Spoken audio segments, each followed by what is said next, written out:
Na ako'y pangutana mga kaigsunan, sa di pa nato ihatag ang mensahe. Unsay inyuhang kuan, unsay inyuhang paminaw or pamati, or unsay inyuhang feeling nga naa kay gustong paliton pero wa kay kwarta? Ha? Unsay imuhang kuan, unsay imuhang bation, no? Kanang musuroy ka dito sa Dumaguete, ya naa kay gustong paliton pero wa kay ikapalit. Ha?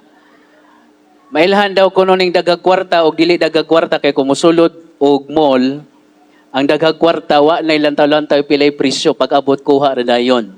No? Dali rang makagawas.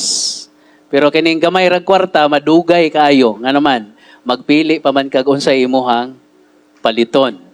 Di ba murag makaguol, maka-frustrate nga na kay gustong paliton na pandili nimo mapalit gamikan kay wa kay sapi sa lapi. Ikaduhang pangutana may igsoon mao ni. Daghan kag kwarta kaso dili nimo magamit ang imong kwarta. No? Naa kay daghang pundo sa bangko apan dili pud ka makapalit, dili nimo magamit ang imong salapi. So asay pilion nimo ini? Naa kay daghang kwarta nga di ka kapalit o wa kay kwarta nga gusto uta kang mamalit? Ha? Murag way kapilian, di ba? So karong buntag mga kaigsunan, dadon ako mo sa mensahe nga probably daghan na sa ato dinhi ang nakadungog, and possible nga daghan pod sa ato dinhi ang wa kayo nakasabot. Karong buntag ato ni siyang i-discuss unsa ba gyud giingon dinhi sa pulong sa Ginoo. So may I request everyone nga motindog atong basahon sa chapter 13 day ko mo basa bro na sa chapter 13 ko nasayop ko dihag butang. Pinadayag kapitulo 13. Basahon nato ang bersikulo 15 ngadto sa 18. Sa Cebuano. Pinadayag kapitulo 13 bro. Chapter 13 sa Revelation. Okay. Verse 15.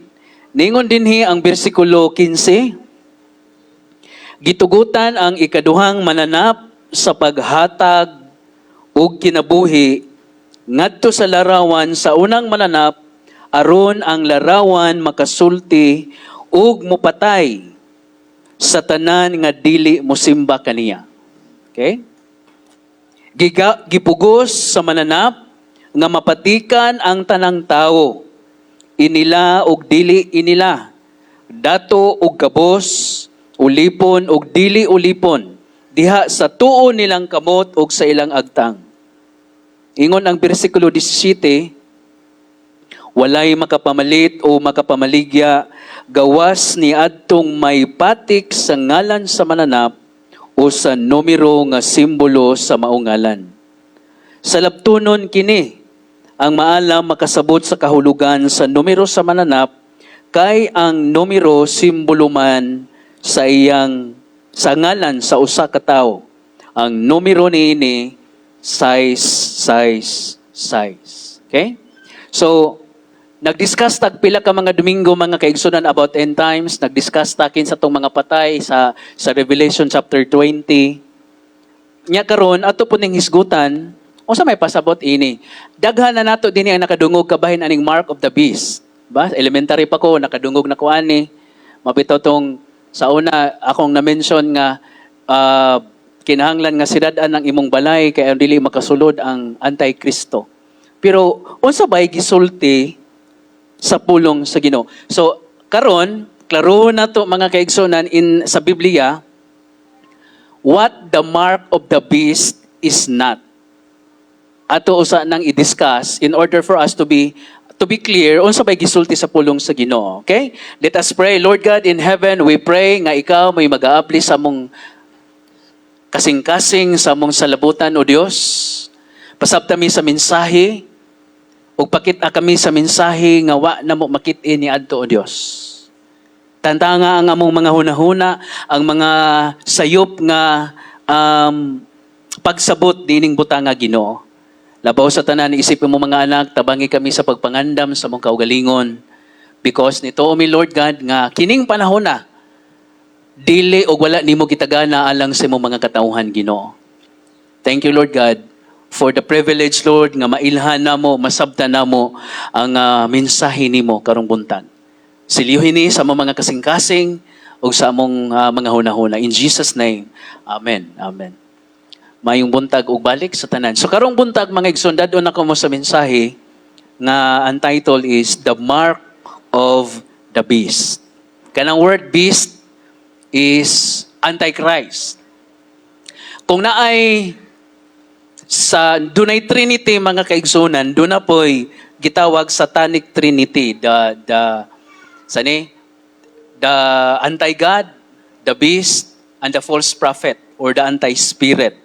The dragon, the beast, and the false prophet. So karong buntag atong hisgutan kini mga kaigsunan kung unsa ba ang mark of the beast. Akong giingon kaganina nga ato usang klaruhon what the mark of the beast is not. No? Daghan manggong mga huna-huna, ideya, kabahin sa mark of the beast. But before ana mga igsoon, paminaw mo, muabot ang panahon nga ang Antichrist mo rule and reign dinhi sa kalibutan. Human nga kuwaon sa Ginoo ang iyang iglesia, mupuli ang 7 tuig nga dakong kasakitan diin, dumalahan kini sa gitawag Antikristo. Daghan lang nag-ingon nga ang Antikristo is now a grown person, pero dili pa sa pwedeng i-reveal ni Lord according sa Bible as long as nga niya pa ang iyang iglesia. Okay? Ang Antichrist mga kaigsunan, when he comes, he will control 3 key areas sa kalibutan. Number 1, kining gitawag religion, ikaduha government, ug ang ikatulo currency. Mao na nga sa panahon sa Antichrist mga kaigsuunan, there will be a one world religion. There will be a one world government. Wala na'y alyansa, wala na'y pidipilaban diha, unsa pa na diha. There will be a one world government, mga kaigsoon, and also there will be a one world currency.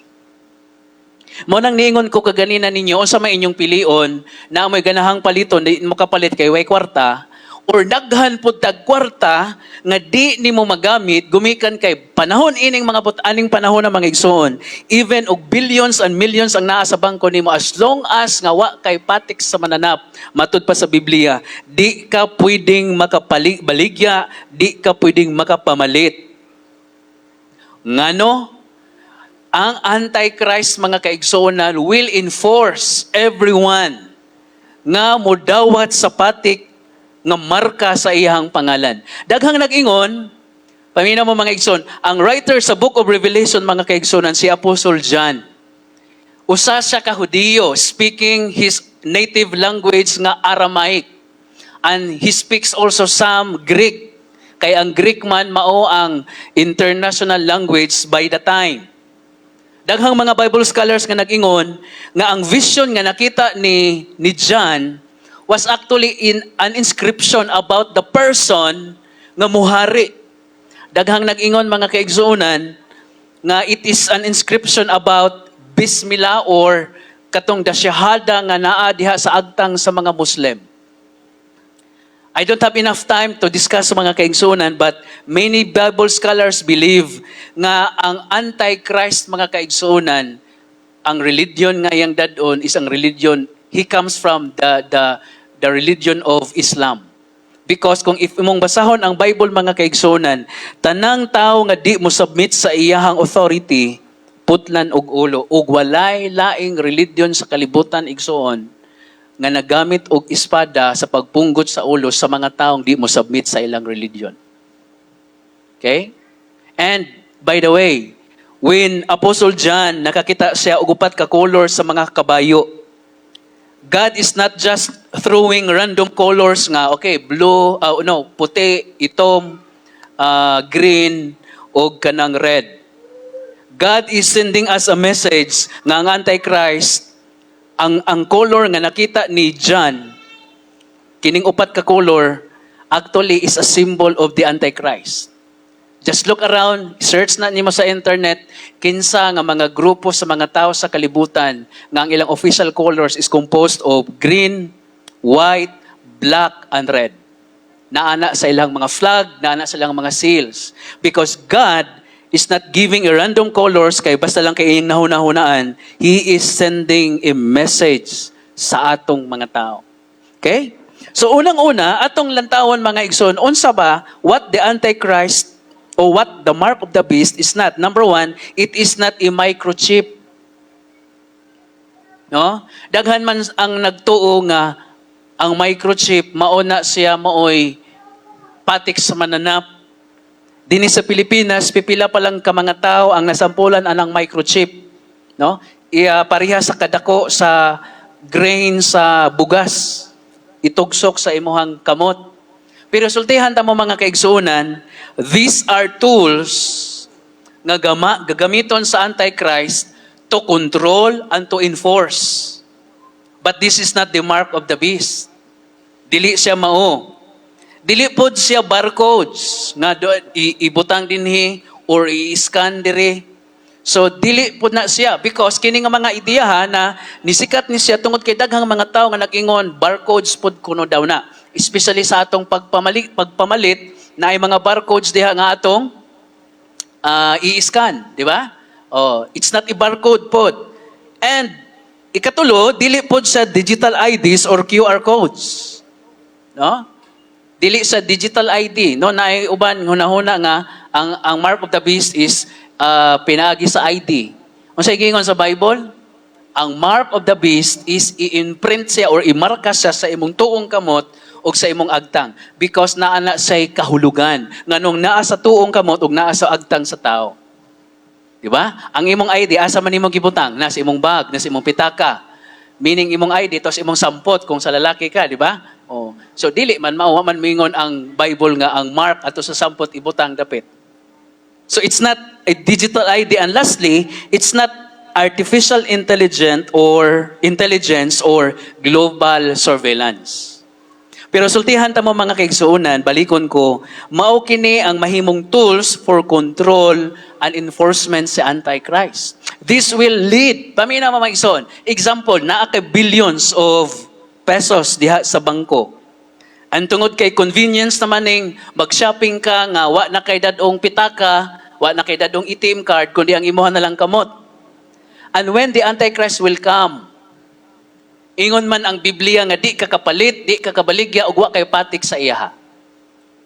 Now ikaw, if in case nga nahabilin ka, what will you do nga ma-access nimo og balik ang imong kwarta sa bangko? Di ba? Wa kay lain choice kundi mudawat ka sa mark sa mananap. Kaning panahon ng mga kaigsoon is a time nga dili sa angay panganduyon natong mga Kristohanon. Dili sa angay gyud nga imong ingnon nga okay ra ko mahabilin ko aning panahon na. Atong i-discuss ang ikatulong points karon, unsay mahitabo sa mga taong muangkon o mudawat sa marka sa mananap. That's why ang mensahe karong buntag mga igsoon, kung nag-andam kas imong pagtuo, dili ka angay mahadlok niini because dili ni para nimo kung andam ka ug naa kay relasyon sa Ginoo. Alang kini sa mga taong ni-reject sa pulong, sa mga taong nibulag sa Ginoo ug sa mga taong way relasyon sa atong Ginoo. Amen ba? Because ang plano ni Lord sa iyang iglesia, sa iyang plano, doon na say maayong plano nato, sa iyang plano nato, dadun ta siyang gingharian for 7 years, dito ta sa iyang kingdom, and after ana, munaog siya to establish His rule and reign for 1,000 years. That's our future, nga mga anak sa Ginoo. Amen? And something nga angay nimong i-look forward.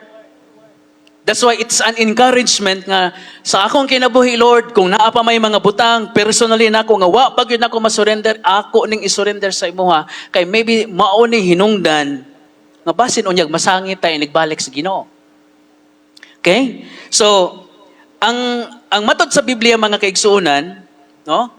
Mo na gingon useless gihapon bisag unsa kadaghan sa bahandi nimo kung wa kay patik or marka sa mananap.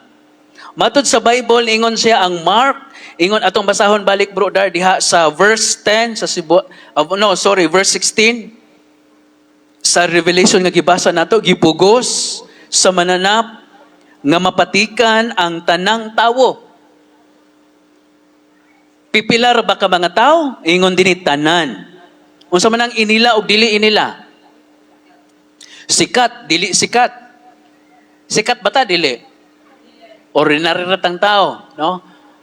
Sa pa, meaning mga politicians, mga artista, mga kings, queens, no? Dato og gabos, ulipon og dili ulipon diha sa tuo nilang kabot og silang agtang. Nganong sa forehead man mga kaigsuonan? Listen, because forehead represents belief and spiritual alignment. Di ba ang atong utok, ang atong brain, diha nag-source ang atong reason, diha source ang tanan natong nakatunan. So ang forehead symbolizes the brain that represents belief and spiritual alignment. Also, it symbolizes mental alignment with doctrines and acceptance of authority. Sa laktod nga pagkaistorya, forehead, sa agtang, sa ulo, gumikan kay nagsimbolo kini nga nisubmitar ka sa iyang otoridad, nisubmit ka sa iyahang authority, nga maoy mulid ug mo'y mahimong Ginoo sa imuhang kinabuhi. Because ang head represents or nagsymbolize sa beliefs, sa pagtuo sa tao. Nganong diha man pod sa right hand or forehand? Because ang kamot nga tuo mga kaigsuonan represents action and outward compliance. Represents action and outward compliance. It also symbolizes following commands and participating in practices even without genuine belief. Okay? So pag-appeal sa mga practices, wa man kay mahimo ani. Tungod kay i-enforce man gid ni sa maong Antichrist. No? Ang marka mga kaigsuonan may kalabutan kabahin sa pagsimba ug submission sa Antichrist. Okay? So atong giklaro nga dili ni siya ID, dili ni siya microchip, dili ni siya unsa na katong digital IDs or artificial intelligence. Apan it is a literal mark. Kay kung imong i-search sa Google mga igsoon kanang word Bismillah or kanang word nga no other God but Allah and His messenger is Prophet Muhammad.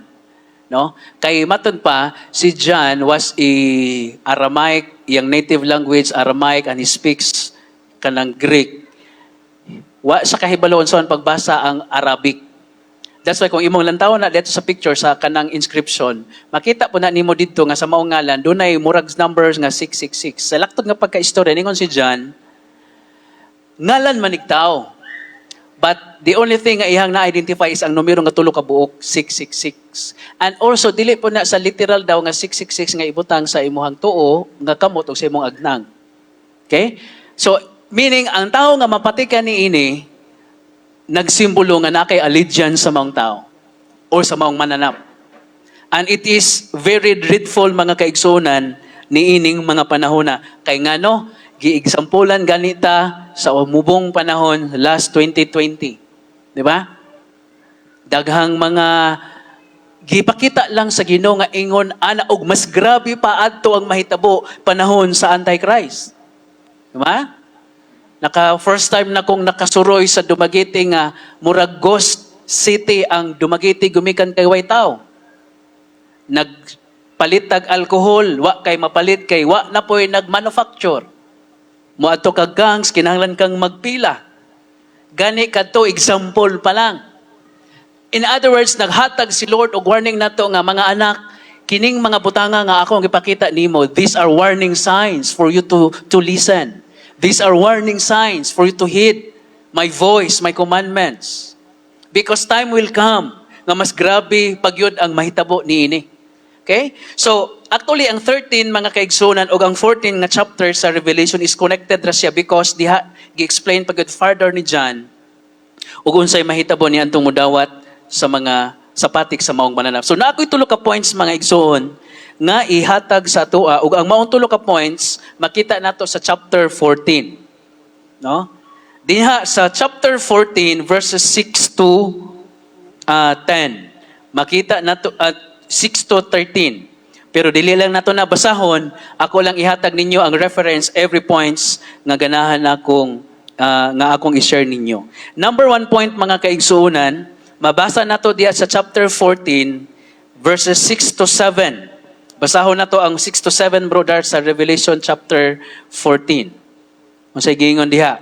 Unya, nakita ko ang laing anghel nga naglupad ug nagdala sa walay katapusang mensahe aron isangyaw ngadto sa tanang katawhan sa kalibutan sa nagkalain-laing nasod, banay ug pinulungan. Sa city, ug misulti siya sa kusog ug kusog kahadloki ang Dios ug dayga siya.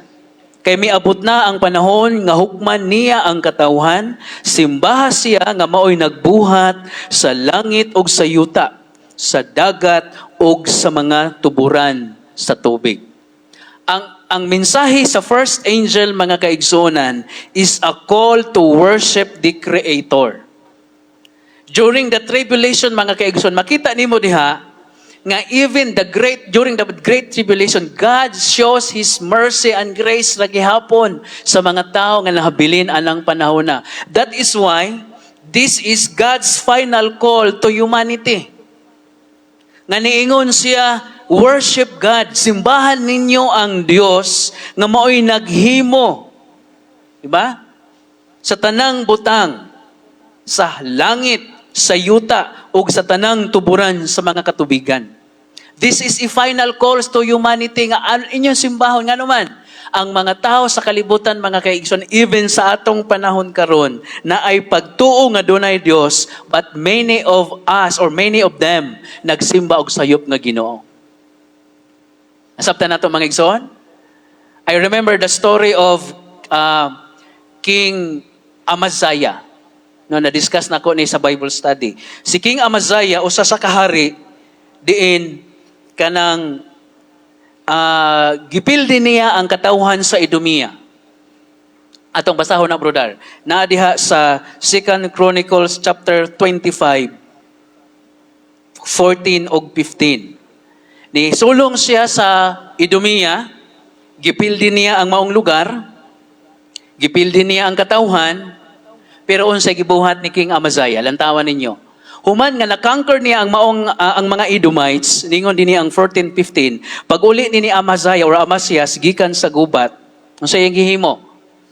Gidala niya ang mga Diyos-Diyos sa katawhan sa Idumea o gipahimutang niya ingon nga iyang mga Diyos o gisimban niya sila o gihalaran. Nya ningon ang verse 15 brother. Busa nasuko kang Amasias ang Ginoo o gipasuguan siyag propeta. See? Bisan pa man di ay sa atong mga kasaypanan, usahay mo padala gyud ang Ginoo kanuna. Dili kay usay, always mo padala ang Ginoo mensahero. Tao nga mobadlong nimo, pulo nga motulisok nimo nako. Before ipahamtang sa Ginoo ang iyang kastigo. Nya ningon ang Ginoo, nganong gisimba mo man ang mga Dios nga wala makaluwas sa ilang kaugalingong katawhan gikan kanimo. See? So si Amaziah nakaangkon sa kadaugan because God gave him the victory over the Edomites. But after that, ang katawhan o ang Diyos nga gisimba sa mga Edomites, iyang gikuha o iyang gisimba. Manay giingon ako sa first point mga kaigsonan, this is God's final call to humanity nga wa kay laing simbahon sa imong kinabuhi, kundi ang Diyos nga buhi, ang Diyos nga gimension dinhi sa pulong sa Ginoo mga igsoon. Amen ba? Maybe wala naman siguro ta na gasimba og mga Dios nga dili mao, di ba? But if naa kay mga butang nga mo'y imuhang gi-prioritize sa kinabuhi, that becomes your God or false God sa imong kinabuhi. So, makita nato dinhi, it is a plea to choose the truth over deception. No, makita nimo bisan pa man di ay anang panahon na sa dakong kasakitan, ang Dios nagpakita ra gihapon sa iyang gugma o kahangawas sa mga tao. Apan, igsoon, pamina mo, ayaw ing na nga, ay, magpabilin lang day ko, pastor, kay naa pa man day mawali dito. What if di ka kadungog sa wali, kaya ang gawali ito adito, nya naa ka dire. Diba? And this is something nga dili gud angay nimong pangandoyon mga igsoon. Wa ka giandam sa Ginoo para nianang maong kasakitan. Ningon ang 1 Thessalonians, God did not save us to suffer His wrath, but to obtain salvation diha sa atong buhi nga Ginoo. Amen? So first point, a call to worship the Creator. Ang ikaduha, Babylon is fallen. This is the second message of the second angel. Ningon dinhi ang verse 8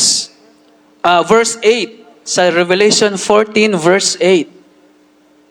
Ingon dinhi ang pulong sa Ginoo. May ikaduhang anghel nga misunod sa nahiuna og nag-ingon. Napuka na gayod ang gamhanang Babylonia nga mipainom sa tanang katawhan sa bino sa iyang mahugaw kaulag. Kung sa ingon diha sa English, brother, giyon sa pagsulti. Ingon dinhi, another angel followed saying, Babylon is fallen, that great city, because she has made all nations drink of the wine of the wrath of her fornication. Nahibalo ba mo mga kaigsunan nga kining word Babylon means confusion? Dili na ko i-mention unsa ning grupo ha, for you to study. Maybe naatay eksaktong panahon ali nga ato puning i-discuss. But Babylon, pamina mo mga igsoon, is a symbol of false worship and confusion. From the word Babel. Kung imong mabasa dito sa Genesis, ang mga tao nga nagkahiusa pagtukod sa tore sa Babel, gilibog sa Ginoo. Ug diha nagasukad ang nagkanilaing pinulungan sa katawhan nga wa na magkasinabot. Mao na nga ang Babylon, spiritual Babylon mga kaigsuunan, is a symbol of false worship and confusion. Nag-introduce sila ni Christ, pero actually naa pa sa laing Dios nga gi-introduce. Nagtuo sila nga dunay Dios, pero naa pa kay lain pong Dios nga angay sangpitan. Dituo sila nga dunay mga balaan, apan nagtudlo pud sila nga angay pud nimo to silang sibaw. That's why ningon ang Biblia, gitawag siya sa Biblia og spiritual Babylon or kanang spiritual harlot. No? Naghatag sa kalibog sa mga tao, a religious system that departed from the biblical truth. So ningon dinhi ang anghel, Babylon is fallen.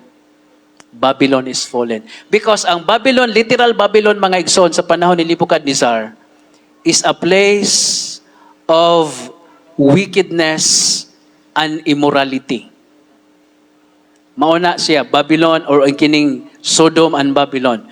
They represents falsehood, they represents confusion.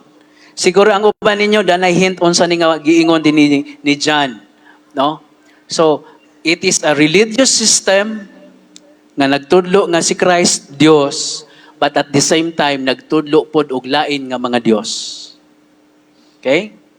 So mao na ang ikaduhang mensahe sa anghel diha sa chapter 14 verse 8. Babylon is fallen. Mapukan kid ni sila, no? Kaya actually mga kaigsunan, ang Babylon is the false prophet. This religion symbolizes the false prophet.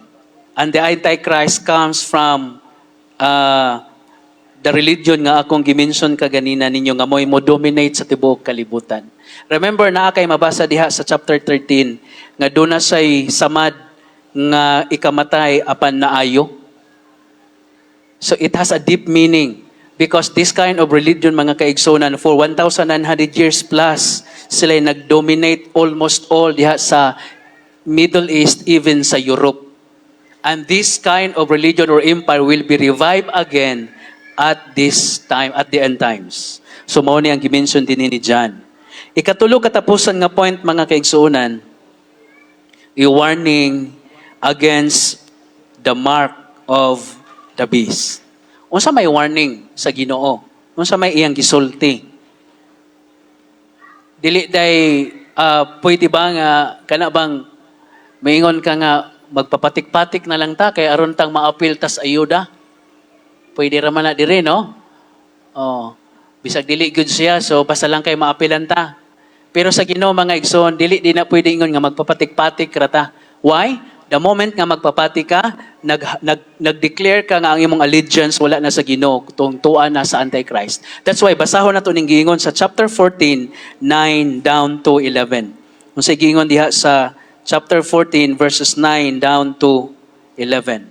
Ano? Sakto. 13 tayo bro ni. 11 raday. So ningon din ni ang verse 9. Paminaw mo mangisod tanaw na to sa pulong sa Ginoo. May katulong anghel nga misunod ug misinggit. Ang nagsimba sa mananap ug sa iyang larawan ug napatikan diha sa iyang agtang ug sa iyang kamot. Unsay buhaton sa Ginoo sa verse 10. Paimnon sa bino sa kasuko sa Dios nga gibubo nga walay sagol diha sa kopa sa kapungot sa Dios. Unsay himuon pagyud sa Ginoo? Paga sakiton sila pinaagi sa kalayo ug asopre at tubangan sa balaang mga anghel ug sa nating karniro. 11. Mag-utbo sa walay katapusan ang aso sa kalayo nga magsakit kanila.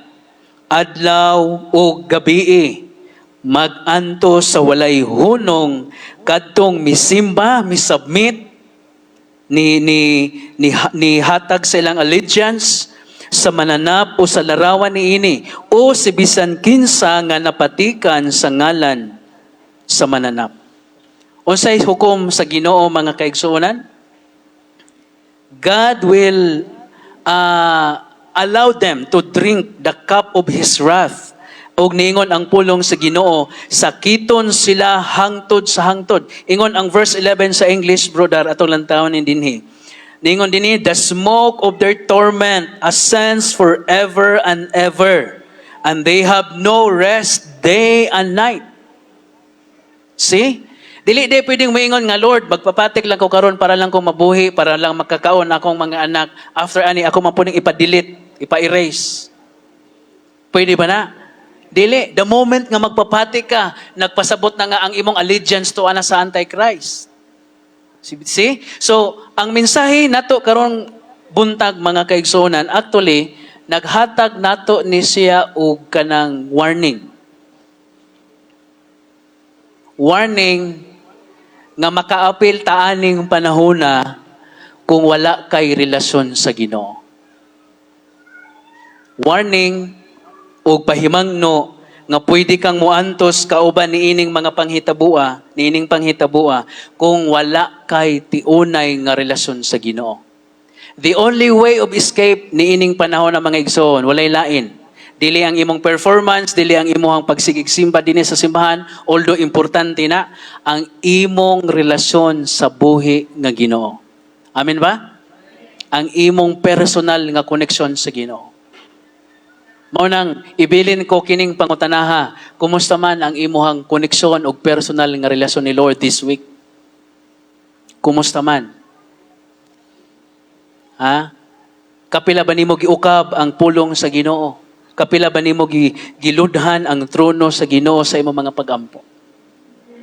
Mga igsoon, again, this is not a message to intimidate us nga nagtuo sa Ginoo.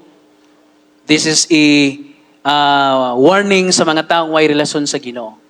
Because time will come and we are heading ani nga mga panahona. So ang akong ihatag nga pag-encourage nato, di taangay magkumpensa.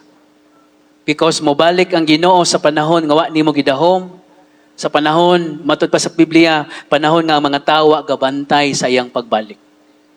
Padayon sa imong mga trabaho, padayon sa imong mga buluhaton, apan ayaw timan-i nga mobalik ang Ginoo aron kuhaon ta niya. Andam ka ba sa pagbalik sa Ginoo? No? So the mark of the beast clearly portrayed diha sa Bible nga dili ni siya barcode, dili ni siya microchip, dili ni siya artificial intelligence, but these are all tools for submission, gamiton sa submission and enforcement sa iyang mga balaod. Okay? So may God bless us upon listening His word. Ako mong gihangyo sa pagpanindog mga kaigsuonan. Diha sa imuhang lingkuranan.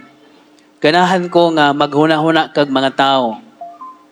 Kailan nimo, tao nga parinti nimo, tao nga imuhang suod, nga higala sa kinabuhi. Nga wala pa diha sa presensya sa Ginoo. Iampo sila. Mingon ka, gaampo naman kuha nila, Pastor, pero dugay lagi. Sige lang. At least nga nag-ampo ka. O matakahibalo pod sa response sa ilang kasing-kasing. And after ana, iampo pod ang imong kaugalingon at tubangan sa Ginoo. Lord, himo ako nga kanang mainandamon gyud ko. Nga kining akong pagtuo Ginoo dili unta mahitabo mahimo nga kanang wither lang, Lord God. Panahon ni mga igsoon nga mahimong seryoso ang matag usa sa atong koneksyon, sa atong relasyon sa Ginoo. Kung seryoso kas imong trabaho, seryoso kas imong pag-eskwela, kay di ka ganahan ma-fail, di ka ganahan ma-bankrupt, seryoso pud unta ta sa atong relasyon sa Ginoo, mga igsoon. So this is my encouragement kanunay. Gahini og oras panahon ang Ginoo. Pasalamati sa Lord at the same time nga dunay maayong plano si Lord nimo ug nako. Dili tungod kay maayo tang tao, wa gyud takos nato mga kaigsunan. Apan dili man mulihok, dili man mag-work ang gahom sa Ginoo as long as nga dili ta mo acknowledge nga do not tay diferensya sa atong kinabuhi. Let us all bow down our heads. Magaampo ka diha sa imuhang gitindugan. Pasalamati usab ang Ginoo sa imong kinabuhi.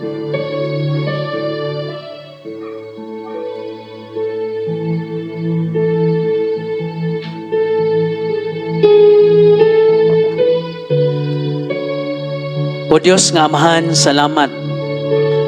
Salamat tungod kay Ikaw ang nangitag pamaagi sa pagkabot kanamo.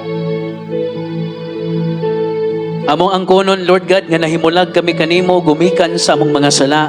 Apan salamat nga imong gipadala si Kristo nga mo'y bugtong solusyon nining maong problema sa mga tao. Lord, dili mi angayan nga mosulod sa gingharian nimo. Kami nga bisan imong mga anak na uga, daghan gihapon kami mga kasahipanan, kalapasan at tubangan nimo Ginoo. But Lord, sumala sa imuhang pulong, bisan paman gani di ay sa panahon sa dakong kasakitan, doon na gihapon kay ipadala nga mga anghel nga magproklamar, maghatag og mensahe nga way laing simbahon gawas lamang kanimo Ginoo. Tungod kay ikaw ang Dios nga puno sa gugma, ikaw ang Dios nga source sa tanang grasya Ginoo. Lig-una ang matag usa Amahan. Ang akong mga pag-ampo nga personally mag-ugmat mis among relasyon. Bisan unsa man kami kakapoy, bisan unsa man kami kabisi, Lord God, naagyoy oras dapat kanimo Ginoo. Tungod kay adlaw-adlaw wa ka nalimot Ginoo sa pag-amping sa among kinabuhi. Wa ka nalimot sa paghatag sa among gikaon. Wa ka nalimot Ginoo sa pagpanalangin sa tubig nga among giinom Ginoo. Yes, na may mga pagsulay ang kinabuhi. Apan nagsaad ka nga kun mo pabilin minimo, kaya namong lampasan ang tanan nga mga pagsulay sa kinabuhi Ginoo. Salamat Lord God. Silyuhi kining nga mensahe. I-convict ang among mga kasing-kasing. Ug labaw sa tanan hatagi kami grasya nga amo kining maaplikar ug amo pud kining mapaambit ngadto sa uban. Tabangi mi nga dili lang kami ang magtinguha nga mukuyog diha sa imong gingharian, kundi ang mga tao usab nga kailan namong Ginoong Dios. Padayon ka nga magadasig sa among mga commitments o God. Labaw na sa tanan diha kanimo Ginoo. Dalaygon ikaw in Jesus name kining tanan namong mga pag-ampo ug pasalamat. Amen. Amen.